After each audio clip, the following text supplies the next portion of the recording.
کتنا مشکل تھا یہ الیکشن آپ کے لیے اور کیا چیلنجز درپیش تھے اس الیکشن کو لے کر؟ ملک کی صورتحال ہے، اس کے پیش نظر ایجنسیوں کا رول ذرا زیادہ تھا. یہ خود کو مضبوط یا طاقتور ظاہر کرتا ہے کہ جناب عدلیہ جو بھی کہے، جو بھی کرے، ہم اپنا کام جاری رکھیں گے. صبح و شام یہی کہتے ہیں کہ قانون کی حکمرانی ہو، آئین کی بالادستی ہو، عدلیہ آزاد ہو اور پارلیمنٹ اور جمہوریت مضبوط ہو. جب تک کہ آئین کی بالادستی نہ ہو، جب تک کہ پارلیمنٹ پاورفل نہ ہو، تو پھر یہ انتخابات یہ ویسے طرف تماشا ہے اور کچھ بھی نہیں. السلام علیکم ناظرین، آپ دیکھ رہے ہیں وائس پی کے .net اور میں ہوں آپ کا میزبان احمد سعید. ناظرین، آج ہمارے ساتھ جو شخصیت موجود ہیں وہ ابھی حال ہی میں سپریم کورٹ بار کی صدر منتخب ہوئے ہیں، لطیف افریدی صاحب، جن کو سارے لطیف لالا کے نام سے جانتے ہیں. اور لطیف لالا سے آج ہم بات کریں گے کہ ان کے انتخاب کے بارے میں اور جو ان کا 1 سال کی جو ان کے صدارت کا تاج ان کے سر پہ بیٹھا ہے، تو اس میں ان کو کیا چیلنجز ان کو نظر آ رہے ہیں عدلیہ کی آزادی کے حوالے سے، ملک میں جمہوریت کے حوالے سے، اور ان کے حوالے سے سپریم کورٹ بار اب کس طرح سے اپنا کردار ادا کرے گی. تو لطیف لالا، سب سے پہلے تو آپ کا بہت شکریہ ہمیں وقت دینے کا، اور آپ کو بہت بہت مبارک ہو. آپ نے ایک تاریخی کامیابی حاصل کی ہے سپریم کورٹ بار کے الیکشنز میں. تو پہلا سوال میں آپ سے اسی حوالے سے کرنا چاہتا ہوں کہ اس الیکشنز میں ہم نے پہلے بھی ہم سنتے آئے تھے کہ پچھلے الیکشنز میں کہ وزیر قانون کی طرف سے تو مداخلت ہوتی رہی ہے، مگر اس دفعہ تو کچھ حلقوں نے یہ بھی کہا ہے، کچھ لائرز نے یہ بھی الزام لگایا ہے کہ کچھ ایجنسیز نے بھی اس الیکشنز میں مداخلت کی. تو کتنا مشکل تھا یہ الیکشن آپ کے لیے اور کیا چیلنجز درپیش تھے اس الیکشن کو لے کر؟ ویسے یقیناً الیکشن تو مشکل تھا. یہ جو آپ نے جس طرف اشارہ کیا یہ مسئلے بھی تھے، اور اس کے ساتھ جو ملک کی صورتحال ہے اس کے پیش نظر ایجنسیوں کا رول ذرا زیادہ تھا. تو کیونکہ ہمارا گروپ آسما جہانگیر گروپ کے نام سے یا انڈیپینڈنٹ گروپ کے نام سے جو جانا جاتا ہے، تو انہوں نے بہت محنت کی.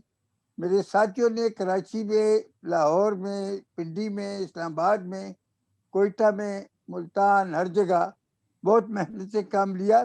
میں نے بھی اپنے عمر کے تقاضوں کے باوجود دوڑ دھوپ کی، اور ہماری جو کوششیں تھی وہ کامیاب ہو گئی. اس کے ساتھ جو ہمارے خلاف پروپیگنڈا کرنے کی کوشش، بلکہ کیا گیا پروپیگنڈا، غدار اور پاکستان دشمن اور پنجابیوں کا دشمن وغیرہ، وہ سب جو ہے ہم نے ان کو ناکام بنا دیا. تو اس حوالے سے یہ الیکشن کافی مشکل تھا، لیکن ہماری حمایت اور ہمارا جو کلیئر ویو ہے، ہمارے مخالفین کے پاس کچھ بھی نہیں تھا.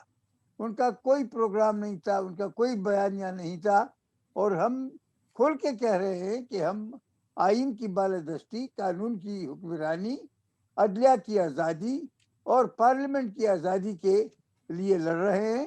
یہ کوئی کسی خاص پارٹی یا کسی خاص اتحاد یا کسی کا بیانیہ نہیں، یہ وکیلوں کا عقیدہ ہے، اور اسی کے لیے ہم لڑے اور ہم کامیاب ہوئے. ہم نے دیکھا کہ حالیہ دنوں میں مطلب پچھلے 2 سالوں میں ہم نے دیکھا کہ وکلا تحریک کا مرکز جو ہم نے دیکھا ہے، وکلا کی قیادت کی طرف سے وہ قاضی فائز عیسیٰ کیس پہ کافی اس میں جدوجہد کی گئی. اس کا ایک پچھلے 2 ہفتے پہلے ایک تفصیلی فیصلہ سامنے آیا.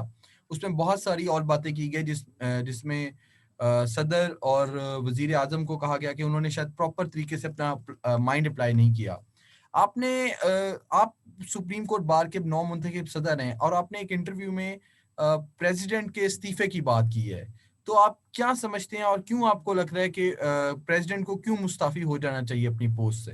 سپریم کورٹ نے قرار دیا کہ یہ جو ریفرنس دائر کیا گیا ہے قاضی فائز عیسیٰ کے خلاف، یہ بدنیتی پر مبنی ہے، میلفائڈی پر مبنی. تو یہ سپریم کورٹ کا کہنا ہے. 10 ممبرز کا بینچ تھا، اور انہوں نے جب یہ فائنڈنگ دی تو اس کے بعد پریزیڈنٹ کا جو بونا فائڈی تھا، اس کی نیکسیت جو تھی وہ ختم ہو گئی.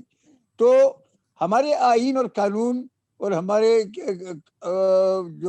جو سپیریئر کورٹس کے فیصلے ہیں، پریسیڈنٹ لا ہے، اس کے مطابق جب کوئی بھی چیز بدنیتی پر مبنی قرار دی جائے تو اس پہ بنائی گئی تمام جو عمارت ہے وہ گر جاتی ہے.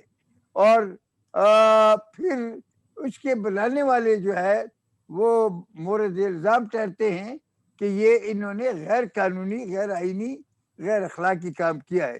چنانچہ جب پریزیڈنٹ جتنا اہم شخص، اہم عہدیدار جو ہیڈ آف دا اسٹیٹ ہے، جس کو ملک بھر کے وسائل اور ان کو مشورے اور ان کو قانونی ذہن ساری چیزیں میسر ہیں، تو اگر وہ اس طرح غلط کام کرتا ہے، بدنیتی پر مبنی کام کرتا ہے، انلیگل کام کرتا ہے اور غیر قانونی طریقے سے کرتا ہے، تو ایسا شخص جب بدنیتی کا مرتکب پایا جائے، جو سپریم کورٹ نے فائنڈنگ دی، تو مہذب دنیا میں یہ قانون ہے کہ وہ مستعفی ہو جاتا ہے اور وہ چلا جاتا ہے، وہ اپنے عہدے کو، اپنے آفس کو خیر بات کہہ دیتا ہے. لیکن ہمارے یہاں یہ روایت انفارچونیٹلی نہیں ہے.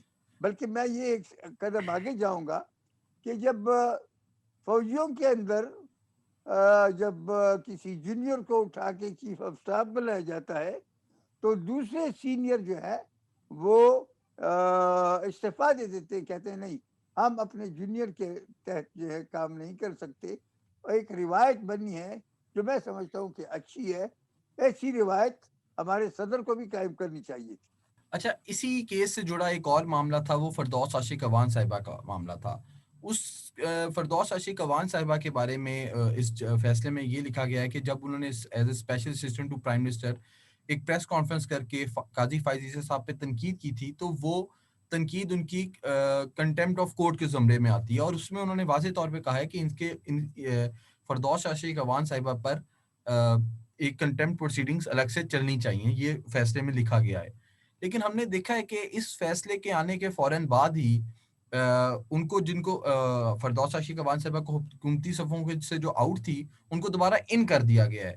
تو آپ کی کیا رائے ہے کہ یہ اس طرح کا اس سٹیپ کا کیا معنی ہے؟ حکومت کیا کوئی پیغام دینا چاہتی ہے کہ عدلیہ کو فردوس عاشق اوان صاحبہ کو دوبارہ ان کر کے؟ میں سمجھتا ہوں کہ یہ عمران حکومت کی کمزوری ہے کہ وہ ایسے کام کر رہا ہے کہ جو عدلیہ کے مخالف ہیں، جو قانون کے مخالف ہیں، اور یہ خود کو مضبوط یا طاقتور ظاہر کرتا ہے کہ جناب عدلیہ جو بھی کہے، جو بھی کرے، ہم اپنا کام جاری رکھیں گے. تو یہ توہین عدالت کے زمرے میں یہ بھی آتا ہے. اگر سپریم کورٹ نے ایسا کہا ہے اور جو کہا ہے تو یقیناً ان کے خلاف کارروائی ہونی چاہیے. وزیر اعظم عمران خان نے ابھی کچھ دن پہلے ایک تقریر کرتے ہوئے کہا کہ جو اپوزیشن جماعتیں ہیں وہ عدلیہ کے اندر ہی ایک جج کو اوپر لے کر آنا چاہتی ہے، اور ان کا اشارہ جسٹس قاضی فائز عیسیٰ کی جانب تھا. تو ہم کیا سمجھیں کہ جسٹس قاضی فائز عیسیٰ ابھی تک حکومتی نشانے پر موجود ہیں اس فیصلے آنے کے بعد جس میں کہا گیا ہے کہ ان کے بیوی بچوں کے حوالے سے قاضی فائز عیسیٰ صاحب کا کوئی تعلق نہیں ہے. تو اس طرح کے بیانات حکومتی مطلب سب سے اوپری لیول سے آنا اور حکومت کے سربراہ کی طرف سے آنا، آپ کو کیا لگتا ہے کہ حکومت کیوں جسٹس قاضی فائز عیسیٰ کو بارہا ٹارگٹ کرتی جا رہی ہے؟ قاضی فائز عیسیٰ نے کوئٹہ کے وکلاء پر جو حملہ ہوا اور جن میں وہ تقریباً 100 کے قریب وکلاء قتل کیے گئے، شہید کیے گئے، اس کے متعلق انہوں نے ایک فیصلہ لکھا. پھر دوسرا فیصلہ جو وہ غالباً رشید رضوی صاحب تھے یا کیا نام تھا ان کا، خادم وہ رضوی. مولوی صاحب جنہوں نے وہاں دھرنا دیا تھا، اس دھرنے میں اس نے ایسی گالم گلوچ ہر کسی کو دی جس نے نہ چیف جسٹس کو معاف کیا نہ کسی اور کو معاف کیا، لیکن بجائے اس کے کہ ان کے خلاف کوئی کارروائی کی جاتی، ان میں 1,000 روپے بھی بانٹے گئے، اور جب قاضی فائز عیسیٰ نے اس پر کام کیا اور کام کر کے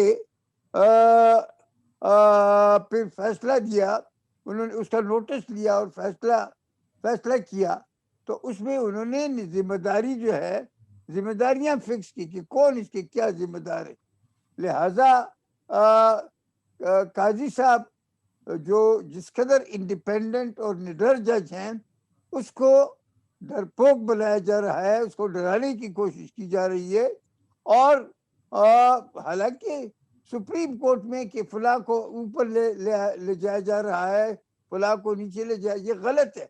سپریم کورٹ میں فیصلہ شدہ امر ہے کہ 14 دن کے لیے جو بھی آدمی سینئر ہو وہ چیف جسٹس بن جاتا ہے، تو سینئر موسٹ جو بندہ ہوتا ہے چیف جسٹس کے طور پہ اس کو تعیناتی کی جاتی ہے۔ تو یہ قطعاً غلط ہے کہ کسی کو اوپر لے جایا جا سکتا ہے یا اس کو نیچے لایا جا سکتا ہے۔ البتہ اس سے حکومت کے ارادوں کا پتہ ہوتا ہے کہ حکومت کے ارادے ایسے ہیں کہ وہ اپنے چہیتوں کو اوپر لے آئیں گے، یا جو اچھے لوگ ہیں ان کے خلاف مختلف جھوٹے مقدمات یا کوئی کچھ قائم کریں گے۔ لطیف افریدی صاحب، آپ نے ایک ایسے وقت میں اعلان صدارت سنبھالا ہے سپریم کورٹ بار ایسوسی ایشن کا، جب ملک میں ایک بحالی جمہوریت کے لیے ہم کہہ سکتے ہیں تحریک تمام سیاسی جماعتوں کی، 11 بڑی سیاسی جماعتوں کی وہ چل رہی ہے اپوزیشن کی طرف سے، تو آنے والے دنوں میں سپریم کورٹ بار کا ہم کیا رول دیکھیں گے اس تحریک کو لے کر، اور یہ جو ساری سویلین سپرمیسی کی ایک جدوجہد شروع ہوئی ہے ملک میں، اس کو لے کر؟ وکلاء صبح و شام یہی کہتے ہیں کہ قانون کی حکمرانی ہو، آئین کی بالادستی ہو، عدلیہ آزاد ہو، اور پارلیمنٹ اور جمہوریت مضبوط ہو۔ یہ وکلاء کا فیتھ ہے، عقیدہ ہے۔ چنانچہ اگر ملک میں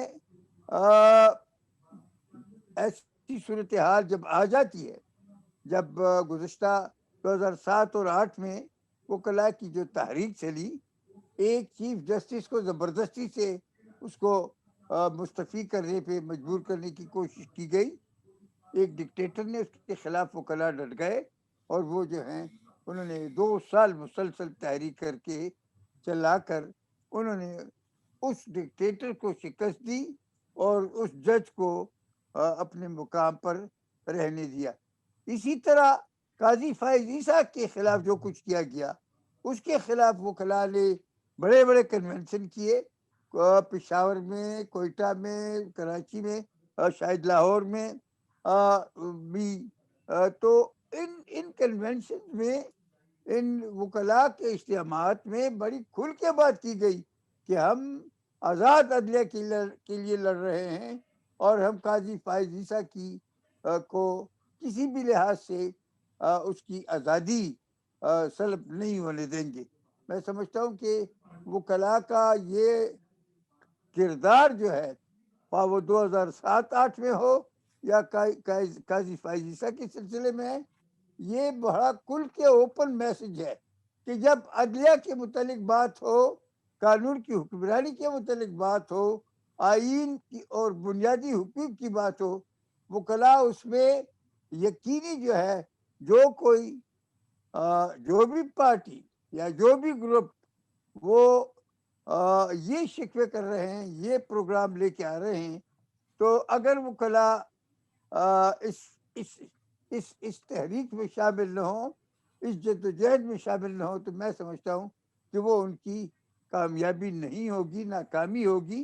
اور اس لیے اگر اس ملک میں یقیناً یہ کوئی ڈھکی چھپی بات نہیں ہے کہ اپوزیشن گزشتہ انتخابات کو بھی چیلنج کر رہی ہے، کہا جا رہا ہے کہ ووٹ کو چرایا گیا، کہا جا رہا ہے کہ ووٹ کی عزت نہیں ہے، تو اگر ووٹ کی عزت نہیں ہے تو پبلک نمائندگی کی عزت نہیں ہے۔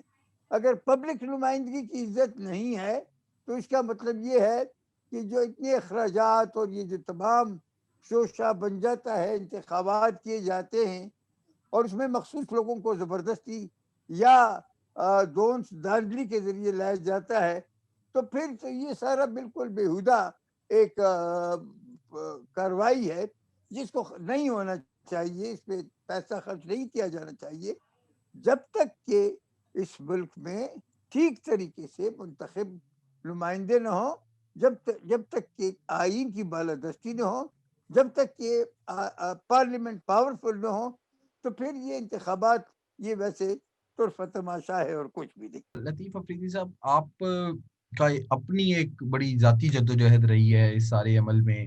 ہم نے دیکھا 2007 کی وکلا تحریک میں آپ کی ٹانگوں کو نقصان پہنچا تھا، لیکن اس کے بعد بھی آپ نے ایک تسلسل جاری رکھا، اور آپ مسنگ پرسن کا جو معاملہ ہے وہ آپ نے بہت قریب سے فالو کیا، اور آپ ان کے وکیل بھی رہے.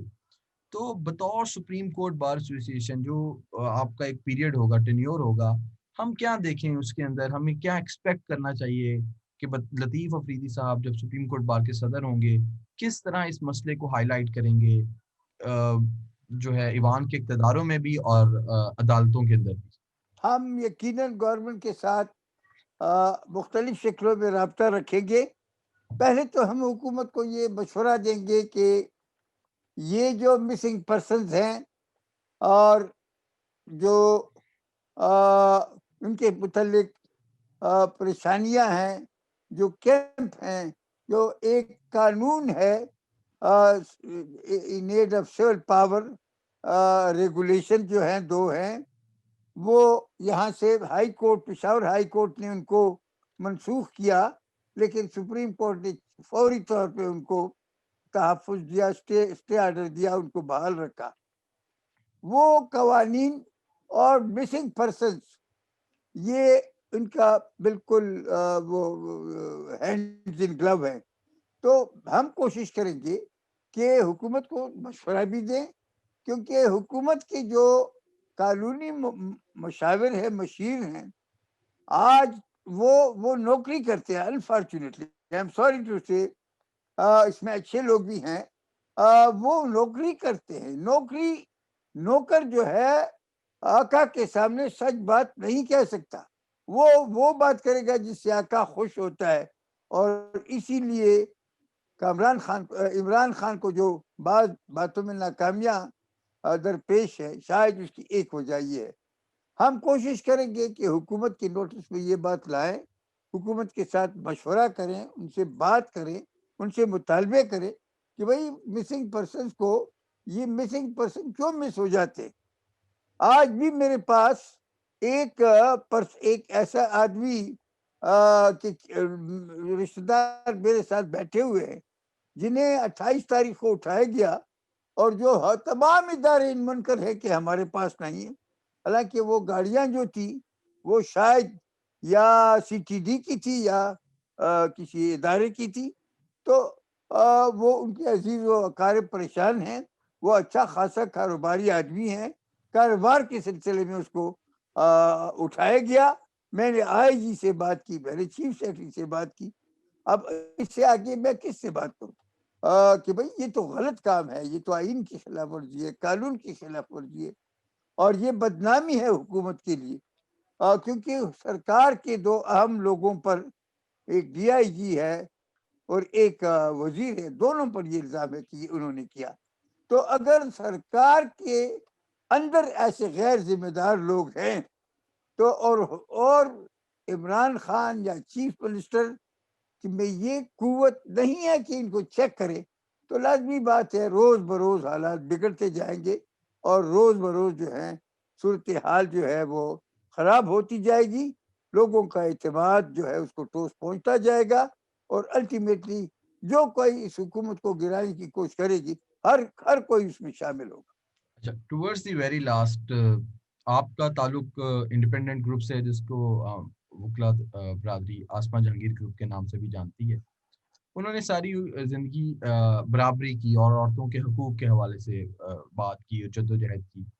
لیکن ہم یہ دیکھتے ہیں کہ عدلیہ کے اندر خواتین کا کردار اور وکلا کی جو سیاست ہے، بار کی سیاست ہے، اس میں وہ محدود ہے ابھی تک. تو میں آپ سے یہ جاننا چاہوں گا کہ آپ کا کیا منشور ہوگا اس حوالے سے؟ آپ ایسے کیا اقدامات کریں گے کہ خواتین کا کردار وکلا سیاست میں بھی بڑھے؟ اور کیا ہم یہ بات دیکھ سکتے ہیں کہ آپ کا جو ٹینیور ہوگا سپریم کورٹ بار ایسوسی ایشن کا، اس میں کوئی خاتون جو ہے سپریم کورٹ کی پہلی دفعہ پاکستان میں جج بن جائے، جو آسما جہانگیر صاحبہ کا خواب؟ بالکل. میں نے پچھلے سال جب میں پشاور ہائی کورٹ میں بار ایسوسی ایشن کا صدر تھا، میری کیبنٹ میں 2 خواتین لیڈیز وہ تھی ایگزیکٹو میں نے ان کو ٹاسک دیا، میں نے ان کو پورا ایکسپلین کر کے دیا کہ آپ خواتین جو وہ کلا ہیں صوبہ بھر میں، ان کی ایک کانفرنس کریں. میں ملک بھر سے جو مشہور لیڈیز لیڈرز ہیں، فیمیل لیڈرز ہیں، ہیومن رائٹس وہ ہے ایکٹیوسٹ ہیں، میں سارے ملک سے ان کو وہ انوائٹ کروں گا اور آپ کو فائنینشلی اسسٹ کروں گا. وہ تو نہیں ہوا، وہ لیڈیز لائر جو تھی دے فیل ٹو.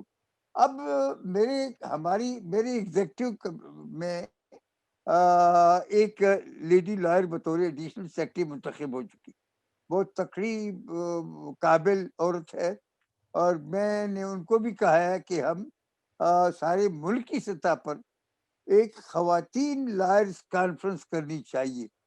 خواتین لائرز کو بہت بڑے مسائل درپیش ہیں اور جن کے متعلق بحث ہونی چاہیے، ان کا علاج ہونا چاہیے.